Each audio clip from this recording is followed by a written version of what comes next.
सागर नगर निगम में आखिर ऐसा क्या चल रहा है कि यहां से जो तस्वीर निकलकर सामने आ रही है उसे देखकर सागर जिले में बीजेपी दो हिस्सों में बंटती दिखाई दे रही है। सागर में बीजेपी में गुटबाजी जोरों पर है। अलग अलग गुट के पार्षद जुबानी तलवार से एक दूसरे पर वार कर रहे हैं। पिछले दिनों एक पार्षदों का समूह नगर विधायक और जिले के एकमात्र मंत्री के साथ भोपाल महापौर और उनके परिवार की शिकायत करने पहुंचा था। पार्षद, नगर निगम के अध्यक्ष, महापौर, विधायक, मंत्री, पूर्व मंत्री, बीजेपी के जिला अध्यक्ष सभी इस गुटबाजी की खिचड़ी को पकाने में लगे हुए हैं। आखिर ऐसा क्यों हो रहा है? अगर आपको इसकी असल वजह समझनी है तो आपके लिए साल 2010 में हुए इस घटनाक्रम को समझना जरूरी है। सागर नगर निगम में महापौर कक्ष में सन्नाटा पसरा हुआ था। निर्दलीय चुनाव जीत कर आई तत्कालीन महापौर किन्नर कमला बुआ अपनी सीट पर खामोश बैठी हुई थी। उनके साथ नगर निगम का उनका एक विश्वसनीय कर्मचारी, उनका एक निजी व्यक्ति और एक करीबी पत्रकार साथ बैठे हुए थे। कमला बुआ की आंखें नम थी।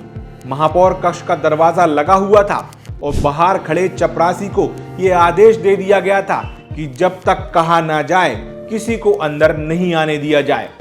कमरे में बैठी कमला बुआ की आंखों में नमी देखते हुए कक्ष में बैठे पत्रकार ने उनसे सवाल किया कि आखिर आपको हुआ क्या है, आप इतनी दुखी क्यों हैं? ये पूछते ही कमला बुआ की आंखों से आंसू झलक आए।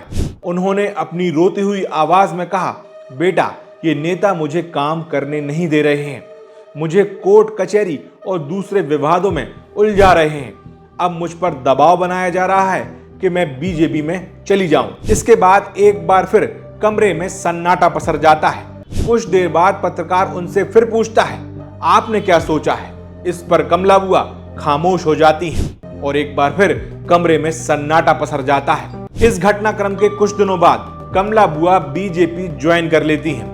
पिछले सालों से बीजेपी के पास रही सागर नगर निगम की सत्ता एक बार फिर बीजेपी के पाले में आ जाती है।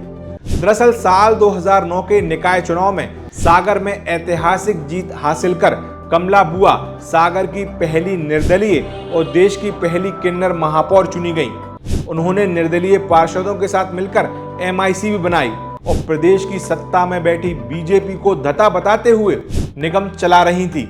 लेकिन कमला बुआ के साथ हुए इस घटनाक्रम से ये साफ हो जाता है कि किसी भी सत्ताधारी दल को नगर पालिका और नगर निगम में खुद का प्रभाव कितना जरूरी होता है कि वो कैसे भी कर अपना प्रभाव बनाए रखना चाहते हैं। लेकिन आज की परिस्थितियां देखें तो सागर नगर निगम तो सत्ताधारी दल का ही है। फिर आखिर क्यों ऐसी स्थिति पैदा हुई? इसको समझने के लिए आपको वक्त के पहिए को पीछे घुमाना होगा। सागर में साल 2008 में पहली बार शैलेंद्र जैन सागर के विधायक चुनकर आए थे, जबकि साल 2009 में भूपेंद्र सिंह लंबे समय तक सत्ता के वनवास को पूरा कर सागर संसदीय सीट से सांसद चुनकर आए थे। वहीं गोपाल भार्गव सागर में प्रदेश सरकार के एकमात्र कैबिनेट मंत्री थे। साल 2009 से पहले सागर नगर निगम पर बीजेपी का ही कब्जा था। प्रदीप लारिया यहां से महापौर चुनकर आए थे। इसके बावजूद भी बीजेपी को साल 2009 में हुए निकाय चुनाव में करारी हार का सामना करना पड़ता है। इस हार के 9 महीने बाद जैसे तैसे कमला बुआ को बीजेपी ज्वाइन करवा लेती है। अपने 2.5 साल के भीतर के कार्यकाल में कमला बुआ कोर्ट केसों में फंसते हुए महापौर पद से इस्तीफा देकर गद्दी छोड़ देती हैं। कमला बुआ के साथ हुए इस पूरे घटनाक्रम से यह साबित जरूर होता है कि सागर नगर निगम आखिर क्यों सत्ता में बैठे नेताओं के लिए अहम है।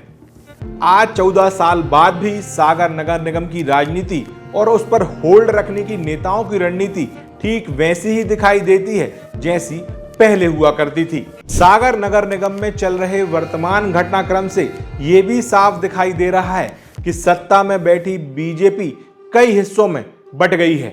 48 में से 40 पार्षद बीजेपी के हैं जो अलग अलग खेमों और गुटों में बट गए हैं। कुछ महापौर के साथ हैं तो कुछ नगर विधायक के साथ हैं, कुछ दोनों ही पालों में सेट हैं, जबकि कुछ समय और जरूरत के हिसाब से अपनी जगह बनाए हुए हैं, या यूं कहें कि न्यूट्रल है।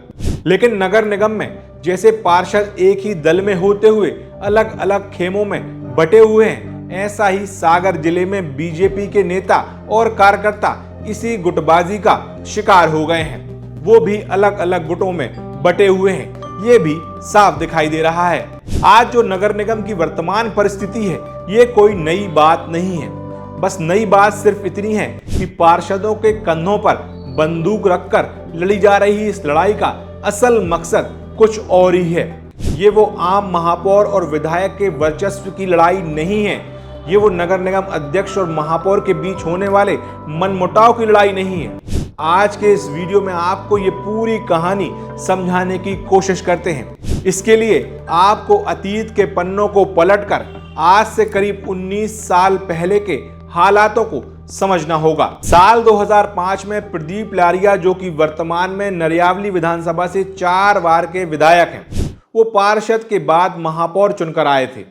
उनके मनमुटाव तत्कालीन विधायक सुधा जैन से सामने आते रहे।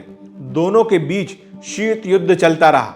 हालांकि इसके बाद साल 2008 में यह परिदृश्य पूरी तरह बदल गया। प्रदीप लारिया बीजेपी के टिकट पर नरियावली विधानसभा से चुनाव लड़े। सागर से 3 बार की विधायक रहते हुए सुधा जैन का टिकट काटकर तत्कालीन बीजेपी के जिला अध्यक्ष शैलेंद्र जैन को सागर विधानसभा से बीजेपी ने अपना उम्मीदवार बनाया। उधर साल 2003 के बाद से सत्ता से बेदखल चल रहे भूपेंद्र सिंह साल 2009 में दोबारा सत्ता में वापसी करते हैं। गोपाल भार्गव कैबिनेट मंत्री थे, जबकि सागर में लंबे वक्त से बीजेपी के सर्वोसर्वा और अंदरूनी राजनीति का केंद्र रहे पूर्व मंत्री हरनाम सिंह राठौर ने राजनीति से दूरी बना ली थी। कुल मिलाकर साल 2008 और 2009 वो वक्त था जब ये तय होना था कि राठौर बंगले से चलने वाली बीजेपी का सागर जिले में उत्तराधिकारी कौन होगा। बीजेपी की सागर में बागडोर पूर्व मंत्री हरनाम सिंह राठौर के बाद कौन संभालेगा, क्योंकि इसमें ना सिर्फ कुशल रणनीतिकार होना जरूरी था, बल्कि आर्थिक रूप से भी मजबूत होना उतना ही जरूरी था, क्योंकि कई दशकों से बीजेपी को खड़ा करने में राठौर परिवार ने तन मन धन तीनों लगाया था। सागर में बीजेपी में अब सर्वोसर्वा नेता कौन होगा, ये संघर्ष कुछ सालों तक आपस में यूं ही चलता रहा। इस दौरान भी बड़े निर्णय अब भी राठौर बंगले की राय से लिए जाते रहे, लेकिन धीरे धीरे जब हरनाम सिंह राठौर का स्वास्थ्य खराब रहने लगा, तब सागर जिले में बीजेपी की टॉप लीडरशिप गोपाल भार्गव, भूपेंद्र सिंह जैसे सीनियर नेताओं की आपसी सहमति से निर्णय होने लगे। बीजेपी संगठन में जिला अध्यक्ष और कार्यकारिणी इस वक्त तक जिले के बड़े नेताओं की रजामंदी से बनाए जाते थे। साल 2008 के चुनाव के बाद पूर्व विधायक जैसे सुधा जैन, धर्मू राय को जिला अध्यक्ष बनाया गया। इस दौरान संगठन में हो रहे तमाम निर्णय सर्वसम्मति से ही हो रहे थे। उधर मंत्री रहते हुए सबसे ज्यादा महत्वपूर्ण गोपाल भार्गव का मत हुआ करता था। वो प्रदेश सरकार में अहम मंत्रालयों की जिम्मेदारी संभाले हुए थे। वहां समय देने के बाद उनकी पहली प्राथमिकता हमेशा अपनी विधानसभा रहली विधानसभा रही। वो ज्यादा वक्त रहली विधानसभा में व्यतीत करना पसंद करते थे। इसी के चलते कई बार बीजेपी के छोटे बड़े निर्णयों में उनकी रुचि कमी होती थी। उधर क्षेत्रीय विधायक जैसे सागर से शैलेंद्र जैन, नरियावली से प्रदीप लारिया, देवरी से भानु राणा, बीना से डॉक्टर विनोद पंथी सभी पहली बार के विधायक थे। इसीलिए बीजेपी की इंटरनल पॉलिटिक्स में वो अपने क्षेत्र तक ही सीमित थे। इस दौरान जिला अध्यक्ष भी बीजेपी के बड़े नेताओं की सहमति से ही बनते थे। वो भी उन्हीं के हिसाब से अपना काम करते थे। लेकिन यहाँ इन सब बातों का सीधा फायदा एक शख्स को होना था, वो थे भूपेंद्र सिंह। क्योंकि वो हरनाम सिंह राठौर के खेमे से राजनीति करते थे, राठौर परिवार के करीबी थे, इसका लाभ उन्हें भरपूर मिला। इसके अलावा वो भोपाल और दिल्ली में संगठन के नेताओं से जुड़े रहे, जिस कारण उनका कद पार्टी के भीतर हमेशा बना रहा। इस पर सोने पर सुहागा यह हुआ कि वो शिवराज सिंह चौहान के छात्र और युवा राजनीति के दौर में नजदीकी रहे। बाबूलाल गौर के सीएम पद से हटने के बाद जब शिवराज सिंह चौहान सीएम बने तो उन्होंने अपनी दोस्ती का फर्ज निभाया और भूपेंद्र सिंह को सत्ता और संगठन दोनों में मजबूत करने का काम किया। एक तरफ सांसद बनने के बाद सीएम शिवराज के नजदीकी होने के चलते सभी को यह मालूम चल गया था कि भूपेंद्र सिंह ठाकुर का सितारा राजनीति में चमक रहा है। वहीं दूसरी तरफ सागर जिले के संगठन में भी उनका प्रभाव साफ दिख रहा था। यहां से सागर की सत्ता और संगठन पर भूपेंद्र सिंह की पकड़ दिन ब दिन मजबूत होती जा रही थी। भूपेंद्र सिंह ने साल 2009 से संगठन को मजबूत करने के लिए अपने करीबियों को बड़ी जिम्मेदारी देना शुरू कर दी। कमला बुआ को बीजेपी में शामिल होना उन्हीं के नजदीकी तत्कालीन पार्षद नईम खान, जो कि कमला बुआ के उस वक्त दत्तक पुत्र कहे जाते थे, उन्होंने ही इसकी पटकथा लिखी। इस दौरान भूपेंद्र सिंह को लेकर साल 2013 तक ये जरूर कहा जाता रहा कि वो अपने लोकसभा क्षेत्र में आने वाली विधानसभाओं पर विशेष हस्तक्षेप रखते हैं और सागर और खुरई पर अति विशेष। कहा जाता है ये वही वक्त था जब सागर विधायक शैलेंद्र जैन और तत्कालीन सांसद भूपेंद्र सिंह के संबंधों में थोड़ी खटास आना शुरू हुई थी। दरअसल इस दौरान ऐसी जनचर्चाएं जोरों पर थीं कि भूपेंद्र सिंह सागर विधानसभा से चुनाव लड़ना चाहते हैं। इस एक जनचर्चा से इन दोनों नेताओं में गलतफहमी बढ़ी और एक दिन वो आया जब दोनों नेताओं ने इस पर खुलकर बात की। विधायक शैलेंद्र जैन ने उनसे पूछ ही लिया कि भाई साहब, ऐसा सुनने में आ रहा है कि आप सागर से चुनाव लड़ना चाहते हैं। इस पर भूपेंद्र सिंह ने कहा, नहीं, मैं तो खुरई से ही चुनाव लड़ूंगा। आप इन अफवाहों पर ध्यान ना दें, अपने चुनाव की तैयारी करें। इसके बाद दोनों के बीच हुई ये गलतफहमी दूर हुई। साल 2013 के विधानसभा चुनाव के बाद सागर जिले की 8 विधानसभा सीटों पर, जहां 2008 में बीजेपी 5 जीती थी, इस चुनाव के बाद सागर, नरयावली, बीना पहले से ही बीजेपी के पास थी। अब खुरई, सुर्खी और बंडा जैसी 3 महत्वपूर्ण सीटें बीजेपी के पास आ गई थी। सिर्फ देवरी एकमात्र सीट थी जहां बीजेपी को हार का मुंह देखना पड़ा था।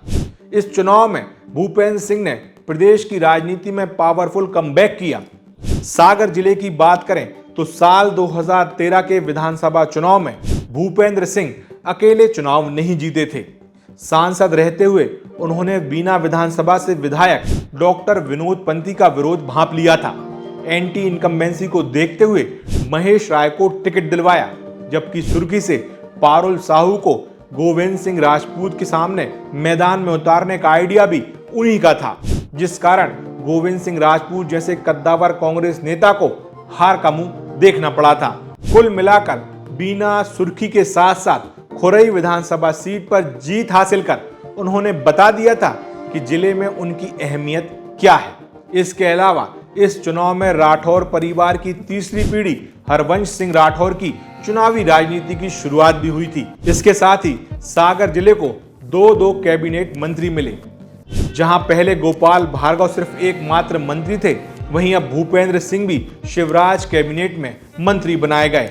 यहां एक बात और बताना जरूरी है, सागर विधानसभा में शैलेंद्र जैन ने कांग्रेस के बड़े नेताओं में से सुशील तिवारी को साल 2013 के विधानसभा चुनाव में मात दी थी, जो आगे चलकर कांग्रेस छोड़कर बीजेपी ज्वाइन करते हैं और भूपेंद्र सिंह के खेमे से जुड़कर अपनी नई राजनीति की शुरुआत करते हैं।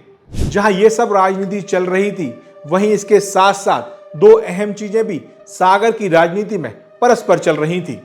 किन्नर कमला बुआ के इस्तीफे के बाद विधायक शैलेंद्र जैन की पसंद से सागर नगर निगम में महापौर बनाए जाने लगे।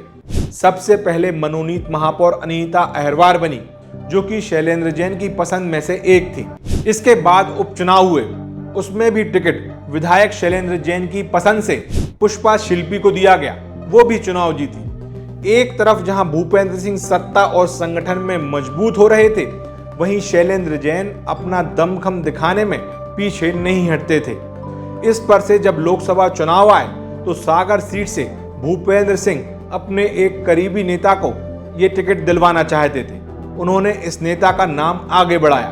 नाम लगभग तय हो जाता है, लेकिन इससे पहले उस नाम पर मोहर लगती बीजेपी की बड़ी नेता सुषमा स्वराज के नजदीकी बीजेपी के सीनियर नेता लक्ष्मी नारायण यादव को टिकट मिल जाता है और वो बाद में चुनाव जीत भी जाते हैं। इन 5 सालों यानी साल 2013 से 2018 तक सागर की राजनीति में तय होना था कि बीजेपी के भीतर की पॉलिटिक्स के साथ साथ जिले में किस नेता का बोलबाला होगा।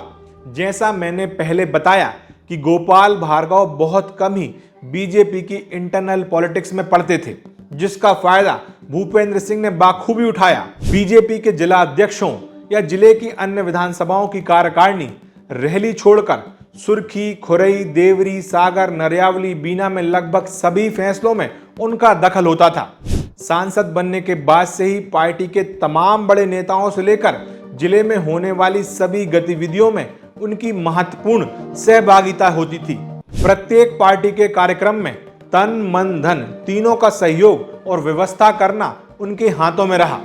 जब मंत्री बने तो देखते ही देखते वो सरकार में इतने पावरफुल हो गए कि नंबर 2 यानी नेक्स्ट टू सीएम कहलाने लगे। लेकिन मंत्री गोपाल भार्गव के अलावा दूसरी तरफ सभी विधायकों में से शैलेंद्र जैन और प्रदीप लारिया ऐसे विधायक थे जो समय समय पर अपनी बात मजबूती से रखकर अपनी उपस्थिति जता देते थे। पार्टी के भीतर भोपाल से दिल्ली तक विधायक शैलेंद्र जैन ने अपनी पहुंच बनाए रखी थी। संघ से भी उनकी नजदीकियां रहीं। साल 2013 के विधानसभा चुनाव से ठीक पहले उन्होंने अपनी निजी कीमती भूमि बीजेपी कार्यालय के लिए दान दी, जिस कारण उनकी छवि ऐसी हो गई थी जिसे नजरअंदाज नहीं किया जा सकता था। वहीं प्रदीप लारिया भी दलित नेता के तौर पर प्रदेश में दिन ब दिन ताकतवर होते रहे। साथ ही मुखरता से भूपेंद्र सिंह के निर्णयों को लेकर सहमति और असहमति बताते रहे। मसलन अपने विधानसभा क्षेत्र में होने वाली पार्टी के पदाधिकारियों की नियुक्ति, चुनाव में दिए जाने वाले टिकट और कई नीतिगत निर्णय। दरअसल सागर और नरियावली 2 ऐसी विधानसभाएं हैं जहां एक जिला मुख्यालय है, वहीं दूसरी विधानसभा नरियावली का एक हिस्सा नया सागर कहा जाता है। इन दोनों पर सभी नेताओं को अपनी पकड़ रखना अपनी ताकत का अंदाजा बताने का एक जरिया भी है। फिर चाहे भूपेंद्र सिंह हो या गोपाल भार्गव, इन सभी कद्दावर नेताओं के समर्थक इन्हीं विधानसभाओं में भरे पड़े हैं और यही कारण होता है कि उन्हें मंत्री, सांसद, जिलाध्यक्ष, विधायक सभी अपने अपने कोटे से खासकर चुनावी राजनीति में टिकट दिलवाने को लेकर उनमें हमेशा होड़ मची रहती है। और इस सब में सबसे ज्यादा नगर विधायक शैलेंद्र जैन और आंशिक रूप से विधायक प्रदीप लारिया पीड़ित रहते हैं। मतलब उनकी विधानसभा में होने वाले दखल से उन्हें हमेशा दिक्कत होती है। साल 2014 के आखिर में सागर नगर निगम और बाद में मकरोनिया नगर पालिका में ये देखने भी मिला, क्योंकि भूपेंद्र सिंह पार्टी और सागर जिले के कथित सर्वोसर्वा नेता बन चुके थे। उन्होंने मकरोनिया नगर पालिका में अपने कई समर्थकों को पार्षद के टिकट दिलवाए। साथ ही साथ मकरोनिया नगर पालिका के अध्यक्ष के लिए अपने नजदीकी संतोष रोहित की पत्नी सुशीला रोहित को उम्मीदवार बनवाया। चुनाव जीतने के बाद नरियावली विधायक और मकरोनिया नगर पालिका में 5 साल इन दोनों के बीच कुछ ना कुछ चलता रहा। वहीं इससे पहले भूपेंद्र सिंह ने ऐसा ही कुछ सागर नगर निगम के लिए सोच रखा था। नगर निगम के चुनावों की घोषणा के बाद उनकी इच्छा थी कि तत्कालीन पार्षद राज बहादुर सिंह को महापौर का टिकट मिले। उन्होंने अपनी पूरी ताकत इसमें झोंक दी, लेकिन विधायक शैलेंद्र जैन ऐसा नहीं होना देना चाहते थे। ऐसा क्यों? इसकी वजह है साल 2014 की शुरुआत की ये तस्वीर। इसमें आपको तत्कालीन पार्षद राज बहादुर सिंह, नरेश यादव, ब्रजकिशोर पुरोहित, नईम खान, बबलू कमानी, राजेश केशरवानी सहित दूसरे बीजेपी पार्षद दिख रहे होंगे। इन सभी ने एक बैठक कर अपनी ही पार्टी के विधायक शैलेंद्र जैन के विरोध में आयोजित की थी। सभी उनके निगम में दखल को बर्दाश्त नहीं कर पा रहे थे। इस बैठक का नेतृत्व खुद राज बहादुर सिंह ने किया। हालांकि बाद में सब ठीक हो गया, लेकिन इन सभी में से अधिकांश पार्षद, खासकर राज बहादुर सिंह के साथ विधायक शैलेंद्र जैन का तालमेल सही नहीं रहा। इस बात की भनक तक नहीं लगी और उन्होंने अपने घर पे बैठकर विधायक शैलेंद्र जैन के इशारे पर MIC की घोषणा कर दी, जिसमें हमारे सभी जो वरिष्ठ पार्षद थे उनकी घोर उपेक्षा की गई, जानबूझकर उनका अपमान किया गया। इससे सभी लोग नाराज थे। इसी वजह से विधायक शैलेंद्र जैन कभी नहीं चाहते थे कि उनका विरोध करने वाले राज बहादुर सिंह को महापौर का टिकट मिले। इसलिए जैसे ही उन्होंने इस बात को भांपा तो उन्होंने अपने तुरुप के एक को छुपा कर रख लिया।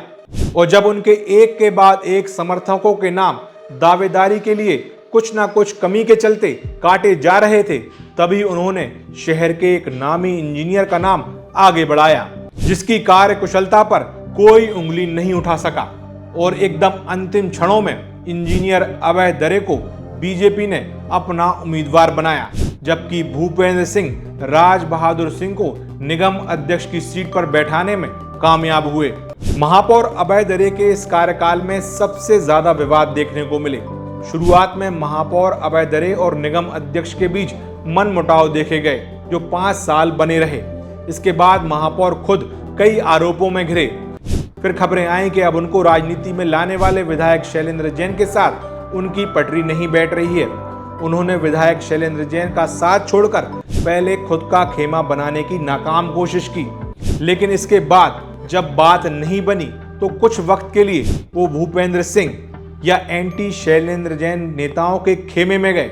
वहां पर भी विफल हुए और आखिर में उन्हें निगम की सत्ता चलाने के लिए शैलेंद्र जैन के सामने ही शरणागत होना पड़ा। इसका सार ये हुआ कि सागर नगर निगम की सत्ता को चलाने के लिए स्थानीय विधायक से तालमेल होना बहुत जरूरी है, क्योंकि जब शहर विकास की बात आती है तो दोनों महापौर और स्थानीय विधायक दोनों एक दूसरे के पूरक बन जाते हैं। इसी बीच सागर की राजनीति अगले 4 साल यानी 2018 से 2022 तक पूरी तरह बदल जानी थी।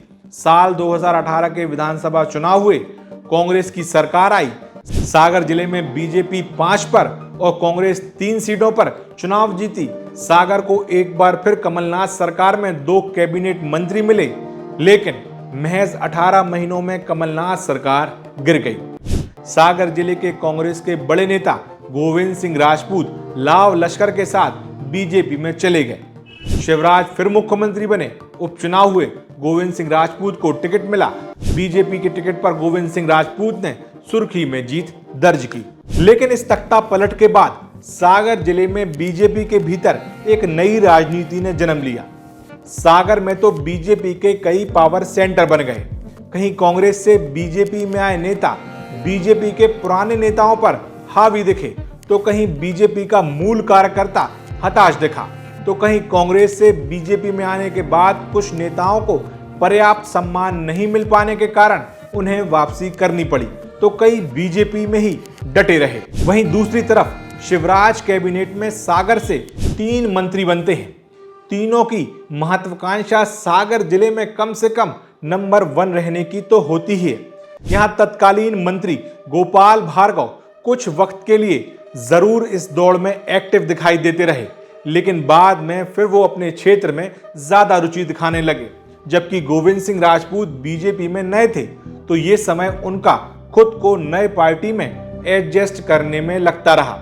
उधर भूपेंद्र सिंह सरकार और पार्टी में इतने ताकतवर हो गए थे कि उनकी मर्जी ही सबकी मर्जी मानी जाने लगी। साल 2019 में ऐसा ही देखने को मिला।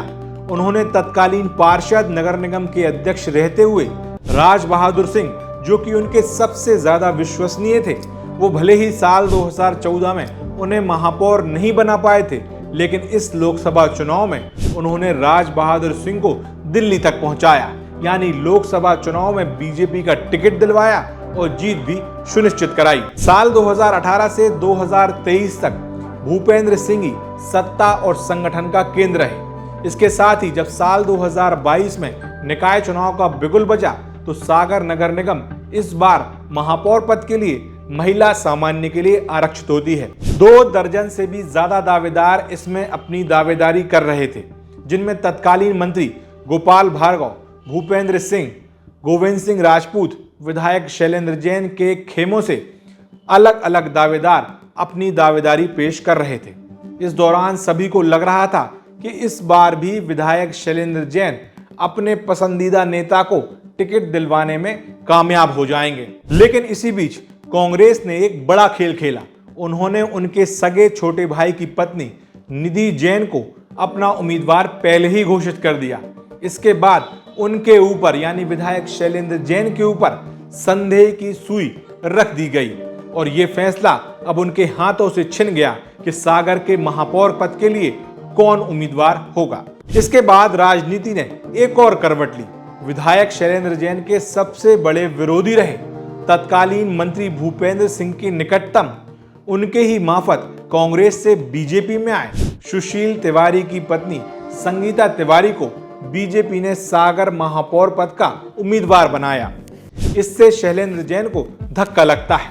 वो अपनी असहमति दर्ज कराते हैं। जिला अध्यक्ष गौरव सिरोठिया, मंत्री गोविंद सिंह राजपूत, तत्कालीन मंत्री गोपाल भार्गव सहित सबसे बात करते हैं, लेकिन भूपेंद्र सिंह उन्हें जब मनाने पहुंचते हैं तो बाद में उन्हें मना लिया जाता है। वो अपने भाई और बहू के खिलाफ चुनाव प्रचार में मैं परिवार के दिखाई देते हैं। उधर टिकट दिलवाने से लेकर चुनाव की जीत का श्रेय भूपेंद्र सिंह को दिया जाता रहा। इस दौरान भूपेंद्र सिंह प्रदेश सरकार में नगरीय प्रशासन मंत्री थे। प्रदेश की नगर निगमों में कुछ भी होता था, यानी नीतिगत और प्रभावशाली फैसले उन्हीं की मर्जी से होते थे, और जब बात उनके गृह जिले की होती थी, इसमें उनका पूरा हस्तक्षेप रहना लाजमी रहता था। महापौर चुनाव के बाद जब बात नगर निगम के अध्यक्ष की आई तो महापौर तो उनकी मर्जी से बन ही चुका था, इसलिए उन्होंने निगम अध्यक्ष के लिए थोड़ी ढील दे दी तो वृंदावन अहिरवार के नाम पर सहमत भी हो गए।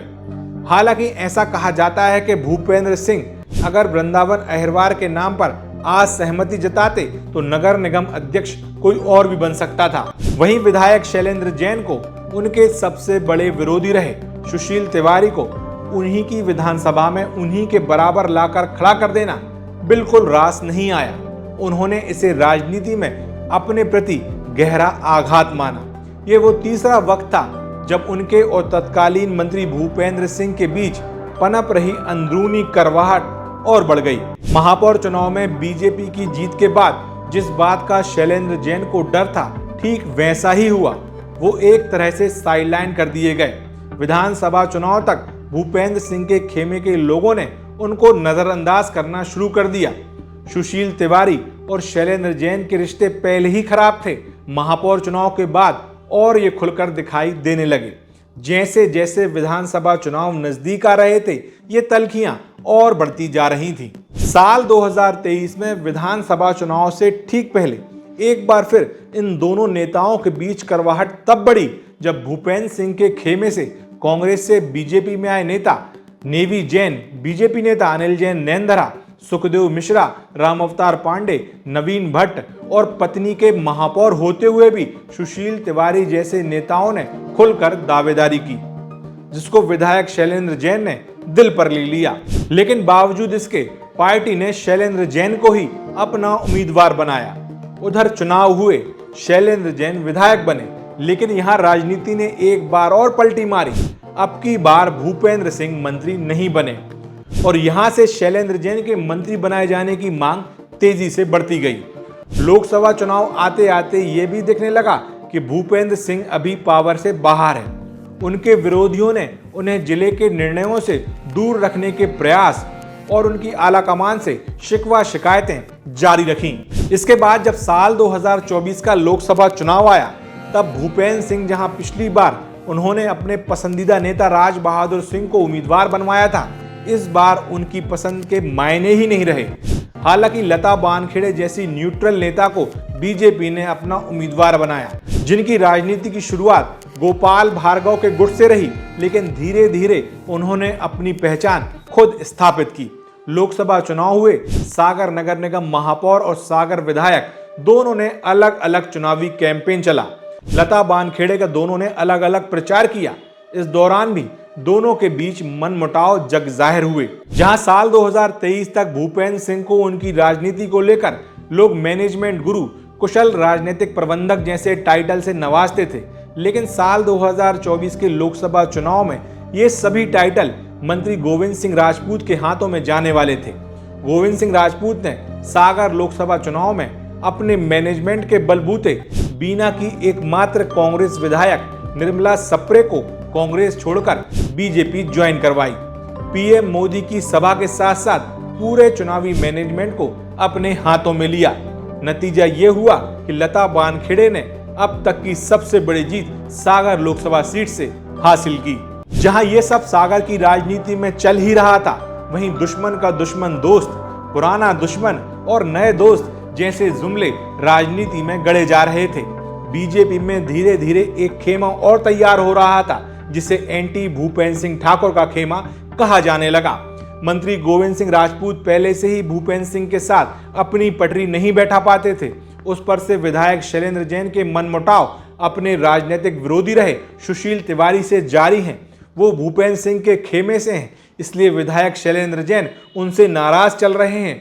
वहीं बीजेपी के सागर जिला अध्यक्ष गौरव सिरोठिया भी उन्हीं लोगों में थे जो भूपेंद्र सिंह की गुड बुक में कभी नहीं रहे। विधायक प्रदीप लारिया और भूपेंद्र सिंह के रिश्ते भी सामान्य नहीं रहे। वो भी वैसा तालमेल नहीं बैठा पाए, क्योंकि पिछली बार नगर पालिका अध्यक्ष भूपेंद्र सिंह के खेमे से थे।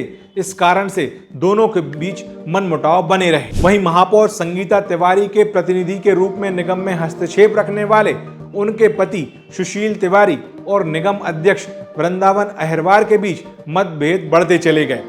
ये भी इसी खेमे में शामिल हो गए। इसके अलावा शुरू में ही आपको बताया था कि गोपाल भार्गव और भूपेंद्र सिंह के बीच लंबे समय तक वर्चस्व की लड़ाई चली आ रही है, तो एक तरह से वो भी इसी खेमे का हिस्सा बन गए। जबकि लता बानखेड़े सांसद बन चुकी हैं। जैसा कि पहले बताया कि वो गोपाल भार्गव के खेमे से थी, तो जाहिर सी बात है उनका झुकाव वहीं होगा। लेकिन फिलहाल इस खेमे में दो नेता ज्यादा सक्रिय नहीं हैं, एक गोपाल भार्गव और दूसरे प्रदीप लारिया। बात गोपाल भार्गव की करें तो जब से उन्हें मंत्री नहीं बनाया गया है, तब से वो अपना सारा समय क्षेत्र में ही दे रहे हैं। बात प्रदीप लारिया की करें तो वो सागर नगर निगम के पूर्व महापौर रह चुके हैं। अब वो नरियावली विधानसभा से विधायक हैं। उनका भूपेंद्र सिंह से तालमेल कभी नहीं बैठ पाया है। एक तरह से वो एंटी भूपेंद्र सिंह के गुट में हैं, लेकिन होकर भी वर्तमान में नगर निगम में जो खींचतान चल रही है उसका हिस्सा नहीं है। इसके पीछे की वजह भी राजनीति है। दरअसल साल 2023 का सितंबर और अक्टूबर का महीना आपको याद होगा। इस दौरान प्रदीप लारिया नरियावली विधानसभा से विधायक थे, लेकिन इस विधानसभा से इस बार उनका टिकट कट जाए, इसके सबसे बड़े ख्वाहिशमंद वृंदावन अहिरवार थे। उन्होंने पूरी दम से दावेदारी ठोकी थी, लेकिन ऐसा हो नहीं सका। उधर सागर नगर निगम में महापौर प्रतिनिधि सुशील तिवारी और वृंदावन अहिरवार के बीच खुलकर मनमुटाव है। अगर वो एंटी भूपेंद्र सिंह गुट का साथ देते हैं तो जाहिर तौर पर वो वृंदावन अहिरवार को मजबूत करेंगे, जो कि वो नहीं चाहते। इसलिए वो अभी फिलहाल इस पिक्चर से बाहर है। एक तरफ बीजेपी के बड़े नेताओं में ये खिचड़ी पक रही है, वहीं दूसरी तरफ इनके खास समर्थकों में भी काफी वाद विवाद पनप रहे हैं, जबकि आम बीजेपी कार्यकर्ता सिर्फ पिसता हुआ दिख रहा है। आज हालात ये हैं कि भूपेंद्र सिंह के मंत्री ना बनाए जाने के बाद से ही पार्टी के भीतर विरोधी खेमे में हलचल तेज है। सभी एकजुट होकर अपनी ताकत को प्रदर्शित कर रहे हैं, जिसका एक उदाहरण सागर नगर निगम में चल रही उठापटक भी है। वर्तमान में बीजेपी में हो रही इस खेमेबाजी में केवल यही दो खेमे नजर आते हैं। एक खेमा जो भूपेंद्र सिंह का है और दूसरा खेमा जो एंटी भूपेंद्र सिंह है। इस दूसरे खेमे में ज्यादातर वो नेता है जिन्हें पावर में रहते हुए भूपेंद्र सिंह से तकलीफ हुई या उन्होंने जिसको तकलीफ पहुंचाई। हालांकि आने वाले दिनों में बीजेपी की इस इंटरनल पॉलिटिक्स में क्या क्या रंग देखने को मिलता है, ये काफी दिलचस्प होगा। नमस्कार, मैं हूं आपका शिवा पुरोहित, और अगर आपको हमारा ये वीडियो अच्छा लगा है तो आप सागर टीवी न्यूज, STVN इंडिया के सभी यूट्यूब चैनल प्लेटफॉर्म को सब्सक्राइब करें और बेल आइकॉन जरूर दबाएं ताकि आपको नोटिफिकेशन मिल सके। इसके अलावा फेसबुक पेज और इंस्टाग्राम पेज को फॉलो करें। नमस्कार।